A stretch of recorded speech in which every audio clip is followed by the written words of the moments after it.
Calculator. পরীক্ষা হলে calculator ছাড়া আসছেন কেন? কমন সেন্স নাই? ইয়েস পঞ্চমের কথা না? Sorry sir. টাকা পয়সা তো চাই না, এমন বিহেভ করতে কিছু নাই, না দিলে বলেন দিবেন না, শেষ।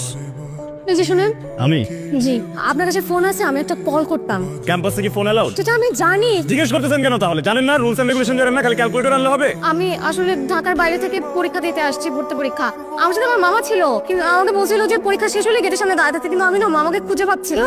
আমি যে মামাকে ফোন করবো, আমার কাছে ফোনটাও নাই। আমাকে কি ফোন ফ্যাক্সের দোকান মনে হয়? আমি ঠিকানা জানি, কিন্তু আমি না ঢাকা শহর কিচ্ছু চিনি না। আপনি মামা না আসা পর্যন্ত আমার সাথে একটু অপেক্ষা করবেন প্লিজ। কেন দারোয়ান রাখছেন নাকি আপনার মামা আমাকে দারোয়ান রাখছে? দেখেন তো আমাকে কোনো অ্যাঙ্গেলে কি দারোয়ান মনে হয়? বুঝলাম না আপনার হিসাবটা। মানুষের সাথে ফার্স্ট ইমপ্রেশনে কোনো মিসবিহেভ করতে না, বুঝছেন? এখন ফার্স্টের না ক্যালকুলেটর আনতে পারে না, খ্যাত দেখে আমি গ্রামে পরীক্ষা দিবেন, এখানে কেন পরীক্ষা দিতে আসছেন আপনি? শহর না চিনলে হ্যাঁ আজের কথা বলে একদম নাকামো করবেন আমার সামনে। কি ভাবতে নিল আমার সাথে? আমি তো ঠিকই আসছে। কি ব্যাপার, আপনি কান্না করতেছেন কেন? দেখেন আমি বলতেছি, আপনি না কান্না করুন না প্লিজ। আমি দুষ্টুমি করতেছিলাম। আমি মাইর খাবো, পাবলিক ইউনিভার্সিটি না, মানুষ ভাবে আমি উল্টা পাল্টা কিছু করতে। আমি ভুলে গেছি, সরি। আপনি আসেন, আমি দাঁড়াবো আপনার জন্য। আসেন আসেন, খাবো না, আমি সত্যি কথা। একটু আসুন প্লিজ প্লিজ, আমি আসেন। আমি চকলেট খাবো, আপনাকে আসেন, চাও খাওয়াবো।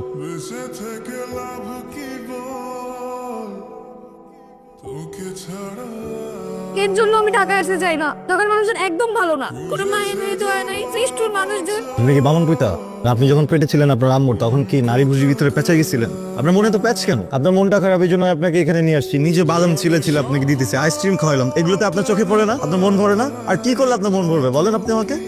সকালবেলা না মামা ওই দোকানটা থেকে এক কাপ চা এনে খাওয়াইছিল, তো মজা। জান না, এক কাপ চা নিয়ে আসেন। বাহ দেখাই দিলেন তো নিজেকে। আমি আপনার জন্য চা নিয়ে আসবো। আপনার কোনো আইডিয়া আছে আপনি কার সাথে কথা বলতেছেন? ব্রিটিশ আমলে আমার বড় আব্বা উপাধি পাইছিলেন খান বাহাদুর। মানবতার জন্য উনি অনেক কিছু করছেন, একজন চেয়ারম্যান ছিলেন। আমার গোষ্ঠীতে তো কেউ চা আনে না কারোর জন্য। আমার আব্বা আমার আব্বার কোনো পরিচয় নাই থাকতে পারে, কিন্তু উনি তো সরকার বংশের ছেলে। আমরা বুঝছেন না, আমরা সরকার বংশের ছেলে, আমরা কারোর জন্য চা আনি না। যেন আপনাকে মাফ করে দিলাম, ক্ষমা করে দিলাম। মানে মাফ করে দিলাম। আমার দাদা খান বাহাদুর হামিদ সাহেব যদি বেঁচে থাকতেন, সরি বড় আব্বা, উনি আপনাকে শুলে চড়াইতেন। আমি আপনাকে শুলে চড়াইছি? স্যার আপনি তো আসলে আমার পরিচয়টা জানতেন না তখন পর্যন্ত, যে আমি সরকার বংশের ছেলে।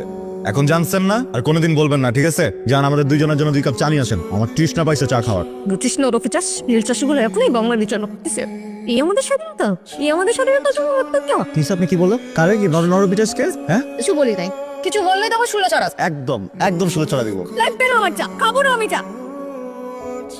আচ্ছা সরি, দুষ্টুমি করতেছেন না। মানে এটা সত্য যে আমি একজন খান বাহাদুর মুহিব, এটাও সত্য যে আমি একজন সরকার বংশ, কিন্তু শুধু আপনার জন্য আমি চা এনে খাওয়াবো। আপনি ওনাকে কি এমন কথা বলছেন যে উনি এরকম খুশি হয়ে গেছে? আর আমি খান বাহাদুর না, ওকে একটা চাকরি দিয়ে দিছি। মানে আমি ওকে বলছি কি যে ওই যে ওইখানে যে আপুটা বসে আছে না, সে কিন্তু আসলে আপু না, ও কিন্তু তোমার মামি। মানে ও তো আমাকে মামা ডাকে। আমি বলছি যে ওর সাথে আমার বিয়ে হবে কিছুদিন পরে, তা আমাদের বিয়েতে তো জিলাপি বানাবে, বোরহানি বানাবে, তো আমরা একটা সেগমেন্ট করবো যেখানে হচ্ছে গিয়ে চা বানাবে। হ্যাঁ, ওকে বলছি যে ওইখানে এসে তুমি চা বানাবা, ওই দায়িত্বটা তোমাকে দিব। তাহলে এরপর থেকে যেখানেই বিয়ে হবে সব জায়গায় ও চা বানানো শুরু করতো। ভালো করছি না বলেন? এটা বলে আপনাকে একটা কথা শেয়ার করি। কিছুদিন ধরে আমি মানসিক যন্ত্রণার মধ্যে দিয়ে যাচ্ছি না, আর তার মধ্যে আপনার সাথে দেখা, আপনার সাথে পরিচয় হতে পেরে খুব ভালো লেগেছে আমার। আমারও খুব ভালো লেগেছে। আপনি খুব চমৎকার একজন মানুষ। আপনিও খুব ভালো। আপনার সাথে আড্ডা দিতে প্রচন্ড ভালো লাগে আমার। আমার অনেক বেশি ভালো লাগে। আপনি যদি ওনাকে যা বলছেন এটা সত্যি সত্যি যদি আপনি এরকম কিছু মেন করে থাকেন, তাহলে এটা ভুলে যান, কারণ আমার বয়ফ্রেন্ড আছে। আমরা শীঘ্রই বিয়ে করব, আমার ইউনিভার্সিটিতে অ্যাডমিশন হওয়ার পরেই আমরা বিয়েতে। আপনি সিরিয়াসলি নিয়ে নিয়েছেন ব্যাপারটা? আরে আমার তো নিজেরও গার্লফ্রেন্ড আছে। আমার গার্লফ্রেন্ড অনেক সুন্দর। আমার কাছাকাছি লম্বা।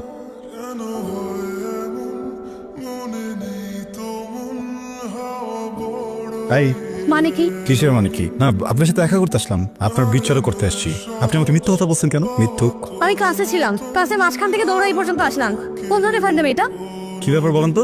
আমার পা ভাঙে না দেখে কি আপনি কষ্ট পাইছেন? পাটা ভাঙলে আপনার জন্য ভালো লাগতো? শোনেন, আপনাকে একটা কথা বলি, এই যে আমার পাটা যে যদি ভেঙেও যেত আমি এতটা কষ্ট পাইতাম না। আপনি আমাকে মিথ্যা বলে এই বুকের ভিতরে যে কষ্টটা দিচ্ছেন। সুস্মিতা আমাকে সবকিছু বলে দিচ্ছে, প্রেম করতেন তাই না, ছেলেটা কষ্ট দিচ্ছে তাই না, কিন্তু আমি তো আপনাকে কষ্ট দিতে আসি নাই। আমার তো আপনার জন্য অনেক মায়া কাজ করে। কালকে না বললে আপনার গার্লফ্রেন্ড আছে, তা আজকেই বলতেছেন আমার জন্য মায়া হয়? ওইটা তো আমি মান সম্মান বাঁচানোর জন্য বলছি। শোনেন, মানে আমি কি একটা হ্যান্ডসাম ছিল না? আমি যখন আপনাকে মনের কথা বলতে গেছি আর আপনি যখন সাথে সাথে আমাকে বললেন যে আপনার বয়ফ্রেন্ড আছে, আমি কি করবো? আমি তখন টেনশনে পড়ে গেছি, আমার মন খারাপ হচ্ছে না? আচ্ছা শোনেন, আপনিও কিন্তু কম না।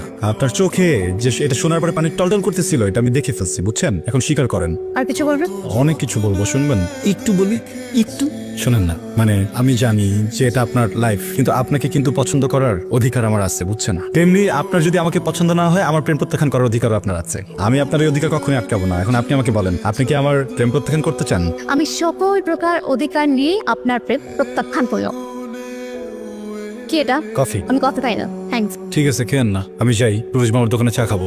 খান। আপনি দাঁড়াচ্ছেন কেন? কাজ ফাঁকি দরদান দা, যান ক্লাসে যান। যান, কালকে ক্লাস হচ্ছে। না নাই। তাহলে আপনাকে একটা সুযোগ দেই, কালকে সন্ধ্যা 6টায় আমার দোকানে আপনার অপেক্ষা করব। আপনি যদি আমার প্রেমে রাজি থাকেন তাহলে একটা লাল শাড়ি পরে চলে আসেন, যদি রাজি না থাকেন তাহলে আসতে হবে না। আমি করেন অপেক্ষা, আমি এসবের মধ্যে নাই। আমি গেলাম ক্লাসে। শোনেন, কফিটা দিয়ে যান, ক্লাসমেটের জন্য নিয়ে যাব। কথা তো দিলাম অপেক্ষা করব, কিন্তু এই মেয়ে যদি না আসে কি করব? আমার এই দশা হইল কেন আজব? ও কি আমাকে জাদু করছে?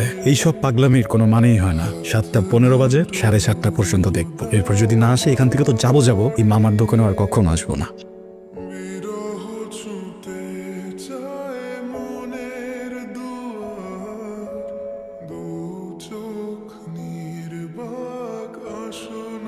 আপনি না বলছিলেন আপনি এসবে রাজি না, আসলেন যে? এবার আসলাম, ভাবলাম সরকার বংশের একটা ছেলে এইভাবে একা একা অপেক্ষা করবে, চিন্তা করলাম এটা সঙ্গ দিয়ে। সারা জীবন কিন্তু সঙ্গ দিতে হবে, বুঝছেন? আমি কিন্তু একা একা ওয়েট করবো সব সময়। তাই না কি? সিনেমা ডাউনলোড দেবেন না তো? আমার এসব পছন্দ না। আমার প্রেম কি আপনার কাছে সিনেমা ডায়লগ মনে হয়? এটা তো ঠিক না জানেন। একটা মানুষের ইমোশন নিয়ে এসব বলা তো একদম ঠিক না। ফিফি করবে না, যান কাপি আসি। তার আগে বলেন আপনি ডিসিশন কি নিয়েছেন? কি ডিসিশন এই হবে? ওই যে বলছিলাম না আপনাকে, আমি এটা চায়ের বাড়ি করবো, আপনাকে নিয়ে বাগান করবো, ওখানে চা পাতা হবে, চা পাতা আপনাকে চা বানায় খাওয়াবো, ব্রিটিশদেরকে রাখবো কাজে। এটা কোন ডিসিশন নিচ্ছে? রিক্সা কিনছিলেন? কোন রিক্সা? আপনি না বললেন রিক্সা কিনবেন, সেই রিক্সায় আমাকে ঘুরাবেন, পেমেন্ট করে ঢাকা শহর আমাকে চিনা। প্যাসেঞ্জার পারমিশন না দিলে, লাইসেন্স না দিলে আমি রিক্সা কিভাবে কিনবো? নিলাম লাইসেন্স। কিছু বলবে আমাকে? আপনি আমার মায়ের মতো। মায়ের সামনে আসলে কতটুকু বলা উচিত, কতটুকু বলা উচিত না বুঝতেছি না। ছোটবেলায় আমার আব্বা মারা গেছে, আমার কাছে বড় হয়েছি, আর এখন আমি থাকি আমার ভাইয়ার সংসারে। আমি যদি আমার ভাইয়ের সংসার থেকে এখন বের হই, পরের মুহূর্তে আসলে আমি কই যাব, কি করব আমার জানা নাই। কিন্তু আমি এটা জানি, আমি জারিনকে অনেক ভালোবাসি। এই মুহূর্তে জারিনকে বিয়ে করতে পারবে না? মানে তোমার বাড়ি থেকে কাউকে দিয়ে প্রস্তাব পাঠাতে পারবে? আন্টি, একটা ফ্যামিলি থেকে একটা মেয়েকে বিয়ে করে নিতে একটা যোগ্যতার ব্যাপার আছে। আমি এখন অতটুকু যোগ্য না। আমি তো আমার পরিবারকে চিনি। আমি যতই বলি, যতই কষ্ট পাই, ওরা রাজি হবে না। আমাকে 2টা বছর সময় দেন না, আমি যোগ্য হয়ে জারিনকে বিয়ে করব। মা, আমাকে কি 2টা বছর সময় দাও জানো মা? তোমার কথা আমি বুঝতে পারছি। জারিনের বাবা অসুস্থ, সেটা নিশ্চয় জানো। ওনাকে তোমার কথা বলেছিলাম। উনি ভীষণ রকমের জেদি মানুষ। কিছুদিন আগে ব্যবসায় টাকা লস করে স্ট্রোক করেছিলেন। এখন যেখানে বিয়ে ঠিক হয়েছে সেটা ওনার বন্ধুর ছেলে। দেখো বাবা মহিব, তুমি চাইলে জারিনকে নিয়ে পালিয়ে যেতে পারো। তোমরা এখন বড় হয়েছ, সিদ্ধান্ত তোমাদের। কিন্তু জারিন এমন কাজ করলেও বাবা বাঁচবে না, আর যদি বেঁচেও যায় তাহলে সারা জীবন জারিনের সাথে কথা বলবে না। আমি তো ওনাকে ভালো করে চিনি। একজন বাবার কাছ থেকে তার মেয়েকে কেড়ে নেবে,